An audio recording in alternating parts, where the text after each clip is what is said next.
감사하라 내 영혼아, 감사하라 내 영혼아,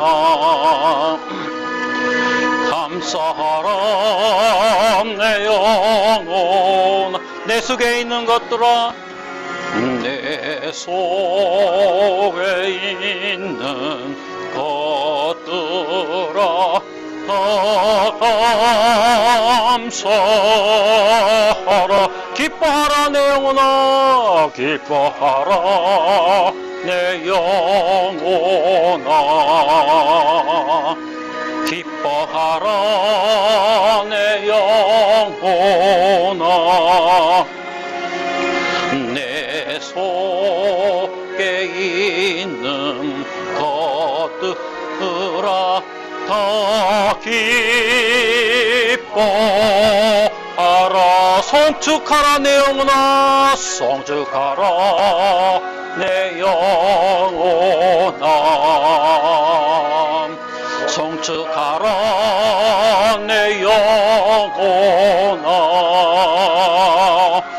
내 속에 있는 것들아 다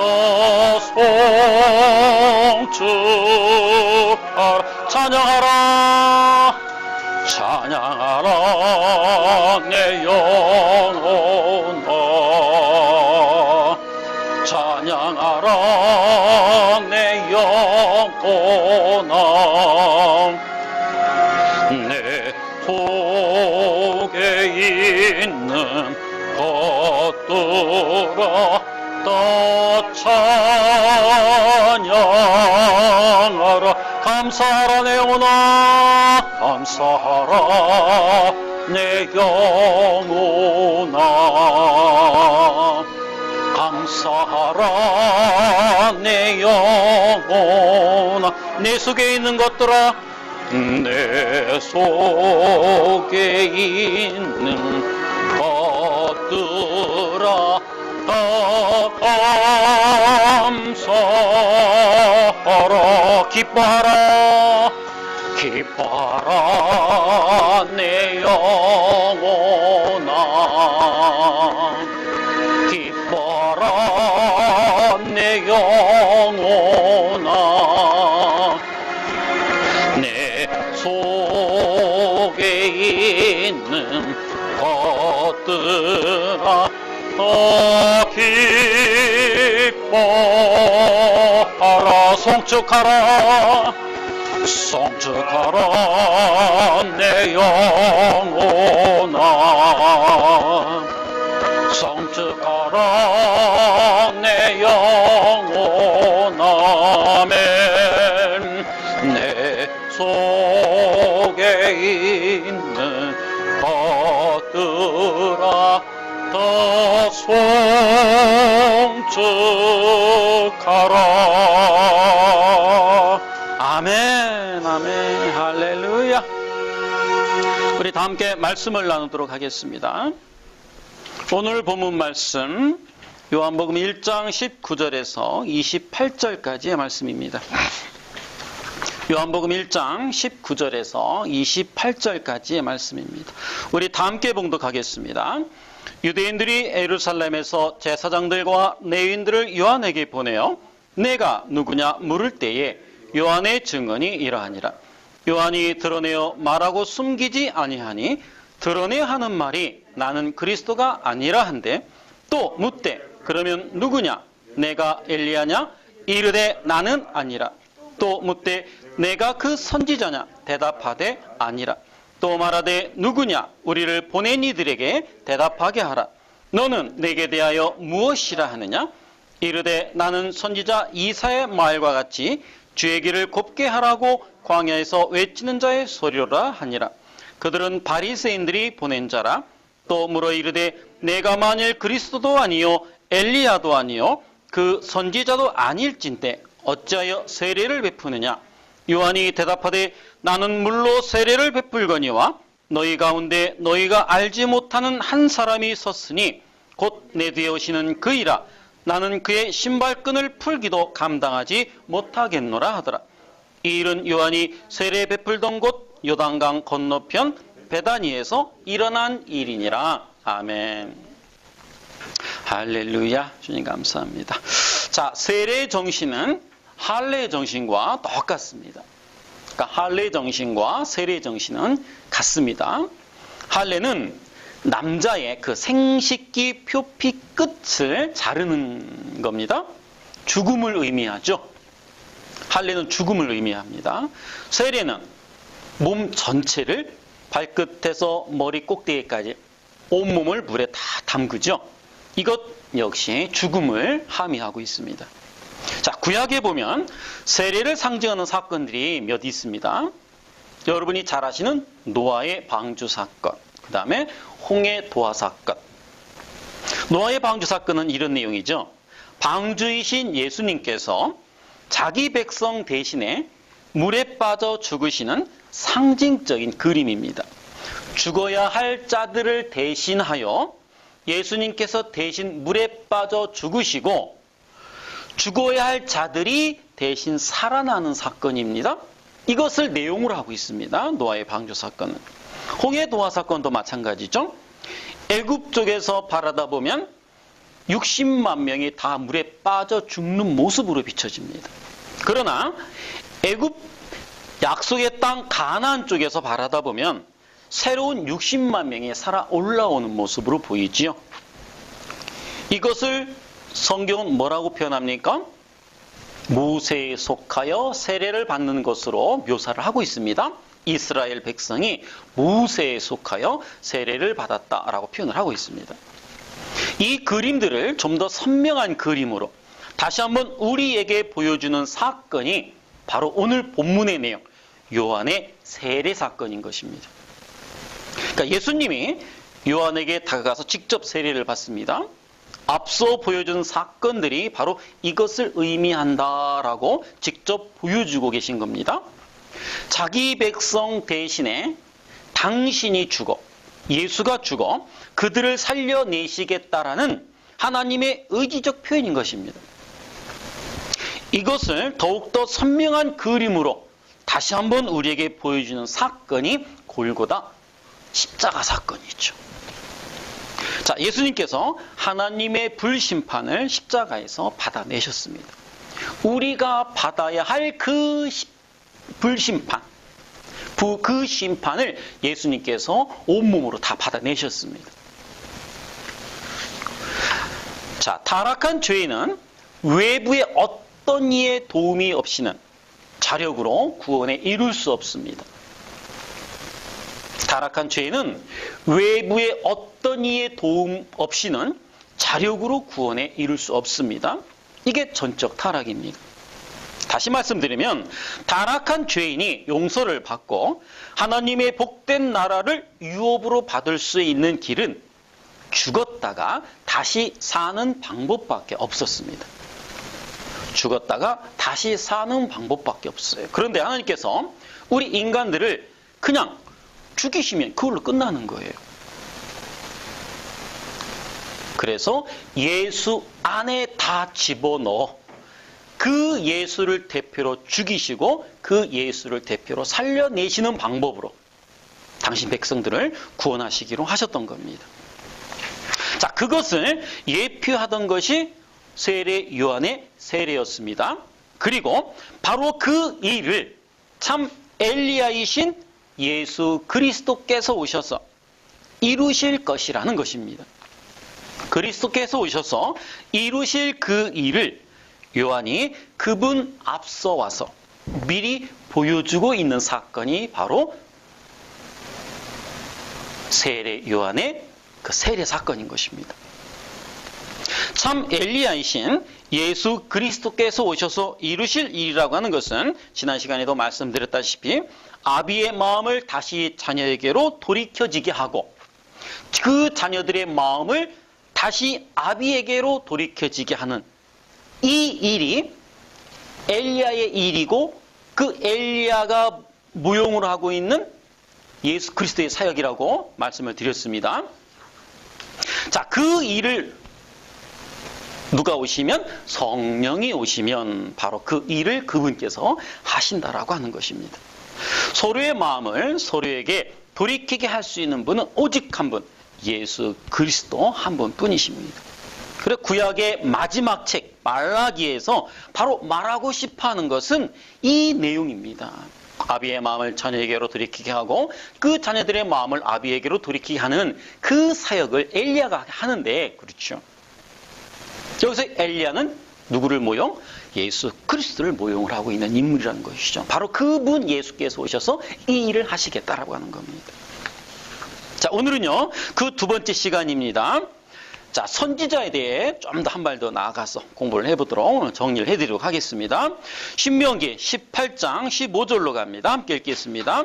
내 하나님 여호와께서 너희 가운데 내 형제 중에서 너를 위하여 나와 같은 선지자 하나를 일으키시리니 너희는 그의 말을 들을지니라. 이것이 곧 내가 총회의 날에 호렙산에서 내 하나님 여호와께 구한 것이라. 곧 내가 말하기를 내가 다시는 내 하나님 여호와의 음성을 듣지 않게 하시고 다시는 그 큰 불을 보지 않게 하소서. 두렵건대 내가 죽을까 하나이다 하며 여호와께서 내게 이르시되 그들의 말이 옳도다. 내가 그들의 형제 중에서 너와 같은 선지자 하나를 그들을 위하여 일으키고 내 말을 그 입에 두리니 내가 그에게 명령하는 것을 그가 무리에게 다 말하리라. 누구든지 내 이름으로 전하는 내 말을 듣지 아니하는 자는 내게 벌을 받을 것이요. 자, 모세와 같은 선지자가 나와서 바로 그 모세가 그랬던 것처럼 그 하나님의 가르침을 자기들에게 전달해 주어서 자신들의 힘으로 하나님과 화목을 이루고 구원을 얻으며 이 땅에서 찬란한 다윗 왕국을 다시 재건할 수 있기를 바라는 염원이 간절했습니다. 그들에게는.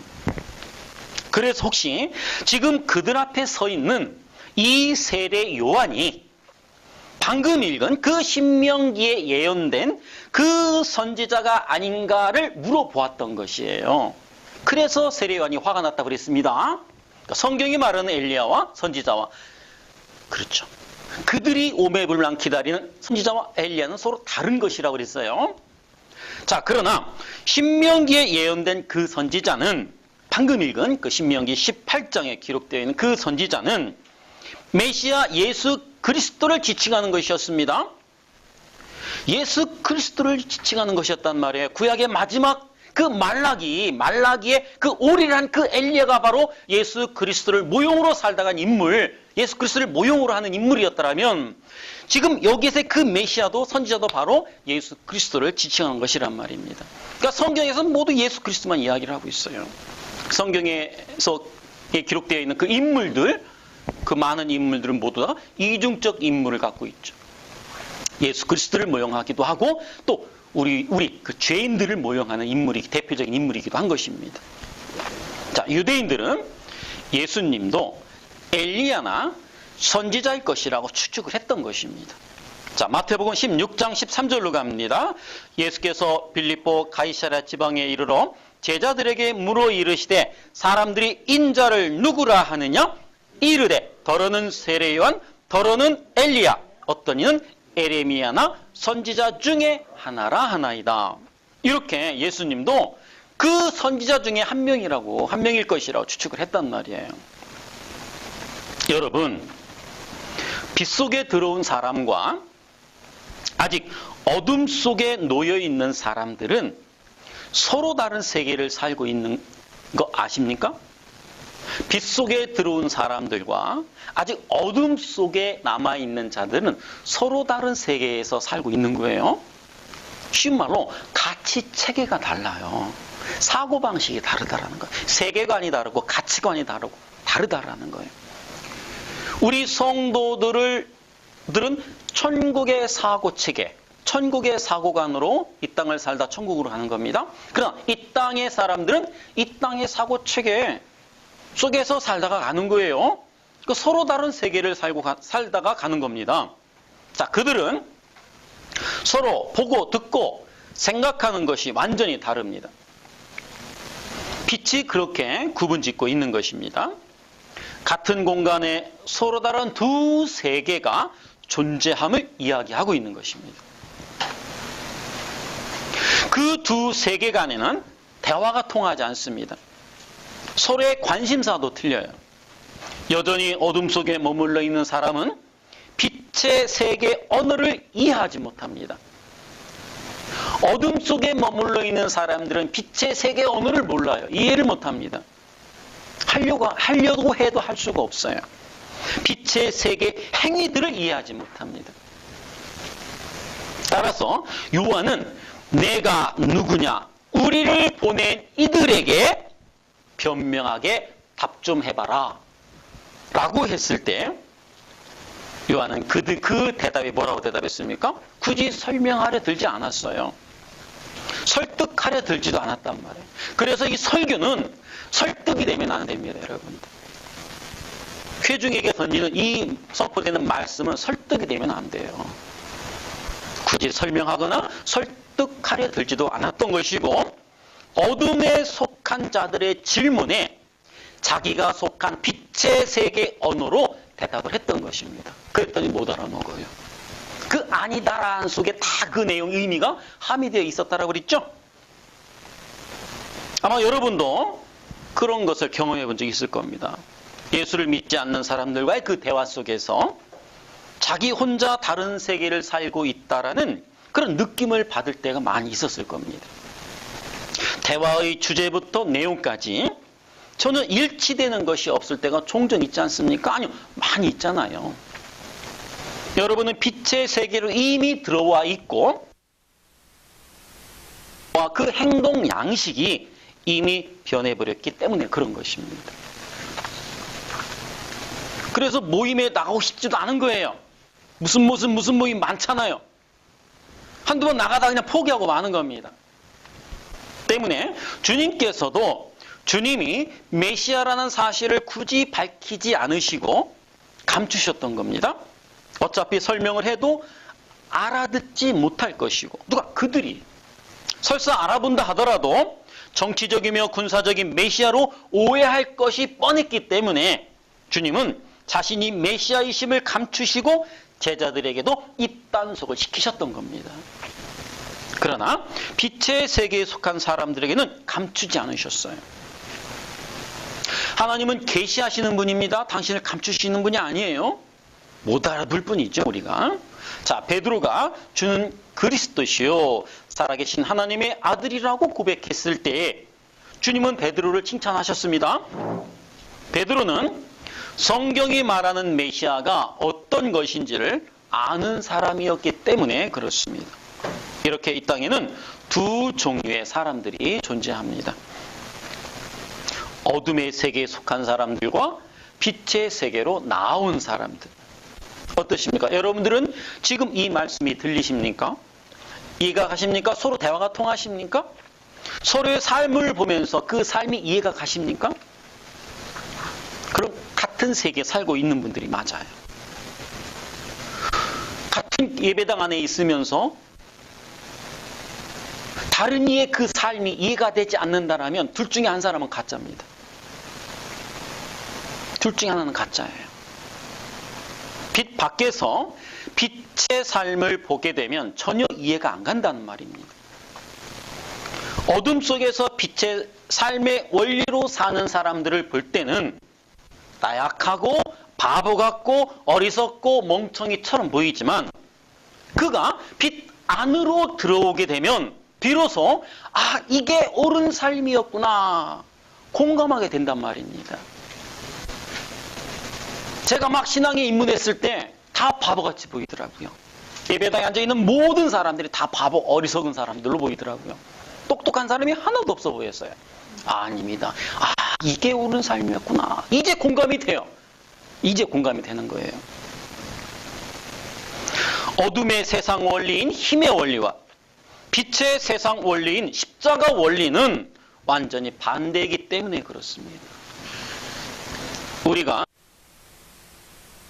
세례 요한을 통해서 또 하나 배울 수 있는 메시지는 바로 이것입니다. 빛에 속한 사람들은 이 세상과 자기 자신을 부인하라는 자라는 겁니다. 빛에 속한 사람들은 세상을 부인하고 자기 자신을 부인하는 사람들입니다. 본문을 주의 깊게 읽어보신 분은 아마 두 종류의 삶이 등장하는 것을 발견했을 겁니다.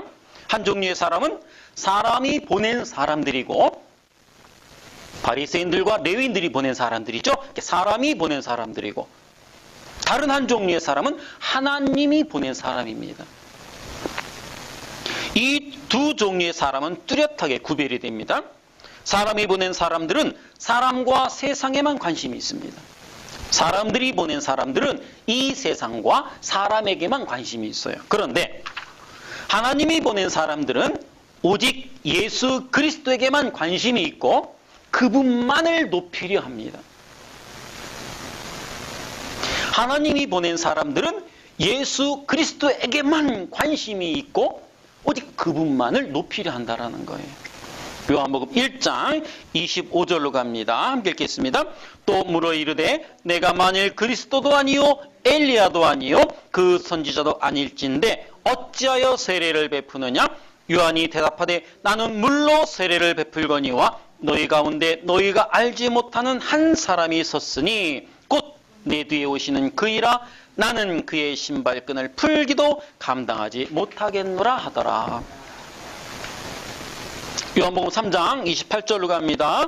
내가 말한 바 나는 그리스도가 아니요 그의 앞에 보내심을 받은 자라고 한 것을 신부를 취하는 자는 신랑이나 서서 크게 기뻐하나니 나는 이러한 기쁨으로 충만하였노라. 그는 흥하여야 하겠고 나는 쇠하여야 하리라 하니라. 그러니까 이 땅의 모든 하나님의 백성들은 어떻게 돼요?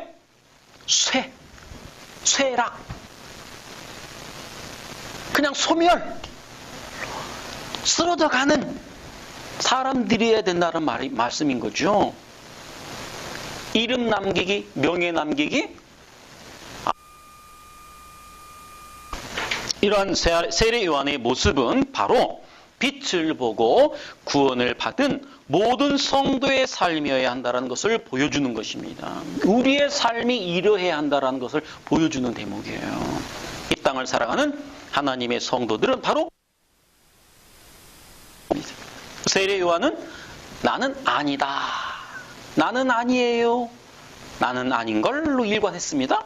그리고 예수 그리스도가 주인공이시며 그분만이 흥해야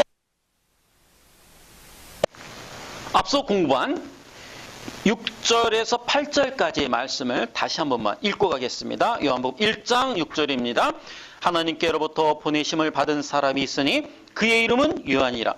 그가 증언하러 왔으니 곧 빛에 대하여 증언하고 모든 사람이 자기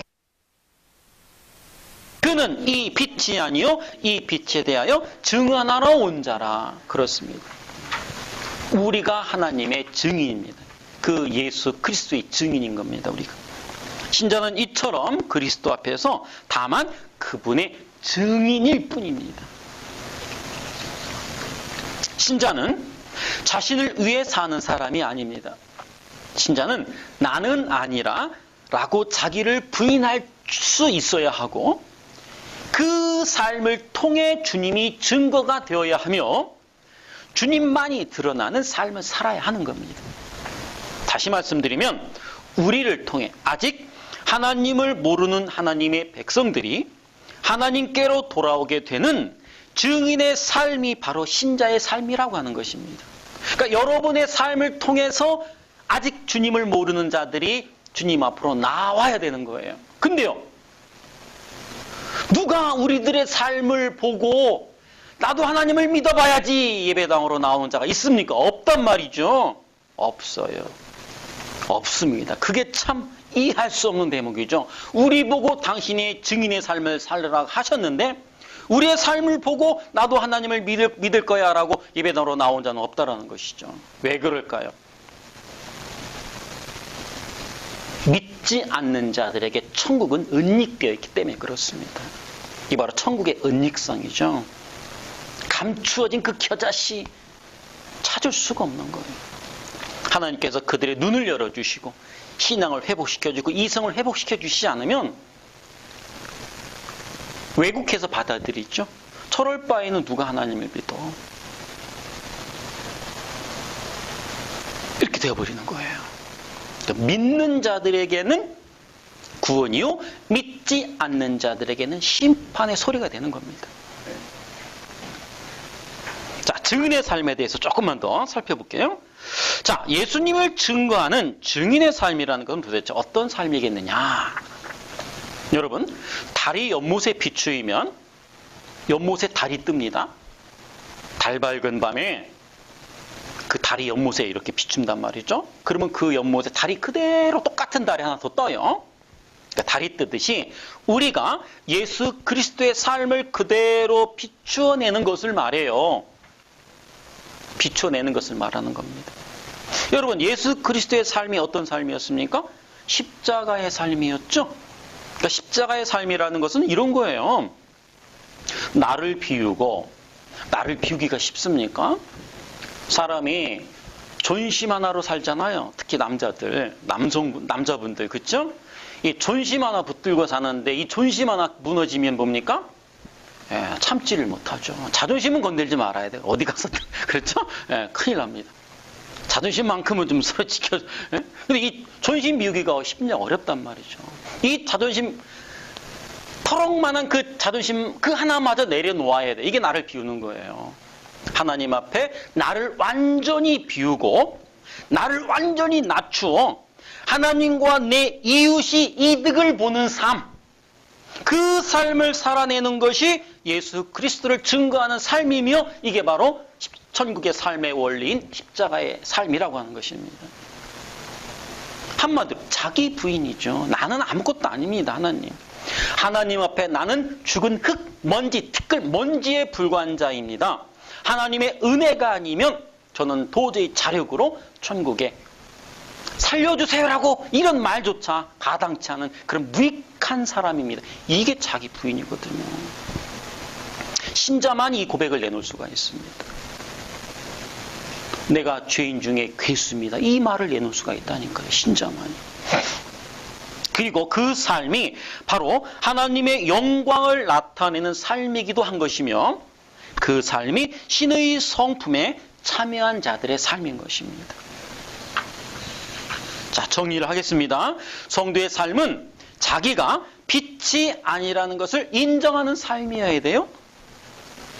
세례요한도 그랬습니다. 나는 빛이 아니에요. 아니다. 나는 그 빛이 아니고 그 빛은 바로 이어서 오실 거야. 그분이 빛이고 나는 그 빛을 그냥 증거하는 증인일 뿐이야. 빛이 되려고 하면 안 돼요. 우리는 선악과를 따먹고 다 하나님이 되어 살지 않습니까?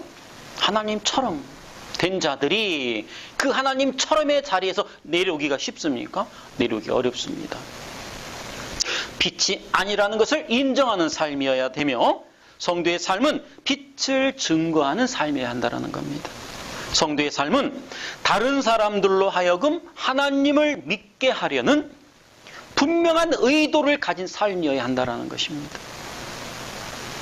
다른 사람들로 하여금 하나님을 믿게 하려는 분명한 의도를 가진 삶이어야 한다는 것이에요. 이게 바로 전도입니다. 근데 누가 우리의 삶을 보고 예배도로 나오냔 말이에요. 안 나온단 말입니다. 그건 올바로 하는 삶이에요. 왜 자꾸 선지자를 보냅니까? 알아들을 수 없는 말을 그 입에 붙여주시고 손에 들려주시고 가서 왜 당신을 증거하라고 그래요? 좀 더 쉬운 말로 주세요. 저들이 이해할 수 있는 말로 주세요 라고 했어요. 그런데 하나님은 아니야 그냥 가서 전하기만 해. 왜 그러셨을까요? 저들 누구나 다 알아먹을 수 있는 말로 좀 주시지 그 어려운 말로 주시고는 그런 거 아니에요. 저들이 이 어려운 말을 어떻게 알아듣습니까? 하나님 좀 쉬운 말로 저들이 이해할 수 있는 좀 저들의 언어로 좀 다시 주세요. 그랬더니 아니야 그냥 가서 전해. 왜 그랬을까요? 심판의 근거로 삼기 위해서. 그때 그런 사람이 와서 그런 말을 했었던 적이 있었는데 내가 보낸 어떤 선지자가 그때 그 어느 시점에 내 앞에 나타나서 그 말을 했었는데 라고 하는 그 구원의 심판의 근거로 삼기 위해서 자꾸 선지자들을 보내는 겁니다. 우리는 그 역할을 하다 가는 거예요.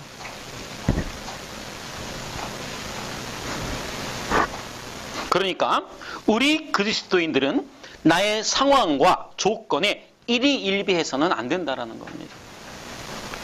다시 한번 말씀드립니다만 성도의 삶에 나는 없는 것입니다. 나는 자꾸 분이 되고 내 안에 예수가 자꾸 드러나야 합니다. 따라서 내가 가진 소유도 나를 절망케 하거나 교만케 할 수 없는 것입니다. 나의 행복을 좌지우지할 수 있는 근거가 될 수 없어요. 뭐가? 소유가. 우리는 그 소유에 살고 죽고 하지 않습니까? 가족으로 인해서도 부끄러워하거나 자랑하지 않습니다. 이것들은 모두가 나의 힘이었으며 확장이기 때문에 그렇습니다. 자, 요한복음 5장 44절로 갑니다. 너희가 서로 영광을 취하고 유일하신 하나님께로부터 오는 영광은 구하지 아니하니 어찌 나를 믿을 수 있느냐. 죄인들은 이렇게 자기들의 영광만을 취합니다. 죄인들의 본성이기도 한 것입니다. 그러나 하나님의 자녀들은 하나님의 영광만을 위해 사는 자들입니다. 그래서 세례요한은 제사장들과 레위인들이 내가 엘리야도 아니고 내가 그 선지자도 아니라면 도대체 넌 누구냐? 라고 물었습니다. 그렇게 물었을 때 뭐라고 대답했어요? 나는 광야에서 외치는 자의 소리라고 한 것입니다. 참 깊은 뜻이 담겨 있어요. 나는 광야에서 외치는 자의 소리. 여기서 포인트는 소리죠. 핵심은 소리입니다. 이 말씀은 이사야서를 인용한 말씀인데 한 번 더 찾아 읽도록 하겠습니다. 이사야서 40장 3절입니다. 외치는 자의 소리여 이르되 너희는 광야에서 여호와의 길을 예비하라. 사막에서 우리 하나님의 대로를 평탄하게 하라. 골짜기마다 도두어지며 산마다 언덕마다 낮아지며 고르지 아니한 것이 평탄하게 되며 험한 것이 평지가 될 것이요 여호와의 영광이 나타나고 모든 육체가 그것을 함께 보리라. 이는 여호와의 입이 말씀하셨느니라. 말하는 자의 소리여 이르되 외치라. 대답하되 내가 무엇이라 외치리까 하니 이르되 모든 육체는 풀이요 모든 아름다움은 들의 꽃과 같으니 풀은 마르고 꽃이 시드름은 여호와의 기운이 그 위에 불미라. 이 백성은 실로 풀이로다. 풀은 마르고 꽃은 시드나 우리 하나님의 말씀은 영원히 서리라 하라. 자, 신자를 뭐라고 부르고 있습니다? 지금 신자를 뭐라고 부르고 있어요? 소리라고 부르고 있습니다. 성도, 신자를 소리라고 해요. 자, 신자는 소리인 자신으로 하여금, 소리는 신자입니다. 그렇죠? 네. 소리인 자신으로 하여금 사람들이 예수를 바라보게 하는 삶을 살아야 한다라는 말씀입니다. 6절의 말씀처럼 우리 신자는 뭐라고 외쳐야 돼요? 모든 육체는 풀이요 그 모든 아름다움은 들의 꽃과 같다를 외쳐야 한다라고 그래요. 무슨 뜻입니까? 이게 인간은 풀에 지나지 않으며, 여러분 풀은 풀이죠. 풀 중에 뭐 좀 귀한 풀이 있고 좀 덜 귀한 풀이 있습니까? 풀은 잡초입니다. 언제 뽑아도 뽑아야 되는 잡초인 거예요. 풀은 인간은 풀에 지나지 않으며 인간들이 세상에 쌓아놓은 모든 것들은 들의 꽃과 같은 것이다 라는 것을 증거해야 하는 것이라는 겁니다. 인간들이 이 땅에서 평생 쌓아가는 그 모든 것들은 뭐라고요? 들의 꽃과 같은 것. 여러분 꽃이 한 달 이상 피는 꽃이 있나요? 거의 없지요. 오늘 아름답게 폈어요. 내일 다시 한번 와서 좀 들여다봐야지. 그럼 밤새 시들어버려요. 그렇죠. 그 인간들의 기대를 저버리는 게 꽃입니다. 들꽃입니다. 오래 못 가요. 인간들이 쌓아놓은 이 땅의 모든 것들은 그들이 가치라고 규정해 놓은, 그리고 쌓아놓은 그 모든 것들은 천국의 관점으로 봤을 때 뭐다? 들의 꽃과 같은 것 이라고 하는 것입니다. 그래서 신자들의 삶은, 즉 신앙생활은 자꾸 자신을 비워내고 자기를 포기하고 탐심을 털어내는 쪽으로 흘러가는 것입니다. 여러분, 그가 신자임에도 불구하고 하나님이 아닌 돈에 너무 집착하고 있다라면 하나님은 그 사람의 삶 속에서 그 물질을 털어버릴 것입니다. 그가 신자임에도 불구하고 이 세상의 행복에만 너무 몰두하고 있다라면 하나님은 그 신자의 삶 속에서 그 행복의 조건들을 부수어 버릴 것입니다. 그가 신자임에도 불구하고 자기 몸만을 위해 살고 있다라면 하나님은 그 몸에 질병을 일으킬 수도 있습니다. 당신만을 바라보라고 하는 겁니다. 여러분, 왜 하나님께서 그렇게 가혹하게 하실까요? 그처럼 그렇게 가혹하게 하실까요? 하나님이 우리가 미워서 그러시겠습니까? 아닙니다. 우리가 궁극적으로 도달해야 할 그 목적지로 우리를 데려가시기 위해 그렇게 하는 것입니다. 여러분, 히브리서에 보면 히브리 기자는 성도의 신앙생활을 경주, 즉 아곤이라고 표현을 하고 피 흘리기까지 싸워야 하는 격투로 표현을 하고 있습니다. 당시 헬라 문화에서 아주 인기를 끌던 그 마라톤과 검투사의 경기를 인용해서 신자의 생활을 표현한 것인데요. 멈춰서도 안 되고 방심해서도 안 됨을 의미하는 것입니다. 그러니까 신자의 신앙생활은 멈춰서도 안 되고 방심해서도 안 된다는 것입니다. 당시 그 헬라 문화에 인기 있었던 그 두 경기, 마라톤과 검투사의 그 경기를 인용해서 성도의 신앙생활을 지금 묘사해내고 있는 거예요. 그렇게 목적지까지 끊임없이 달려야 하고 한순간의 방심도 허락되지 않는 것이 바로 신자의 신앙생활인 것입니다. 그러나 혼자서는 어렵습니다. 여러분, 우리 손에 손잡고 열심히 그 길을 경주하도록 합시다. 기도하겠습니다. 하나님 아버지, 은혜를 감사드립니다.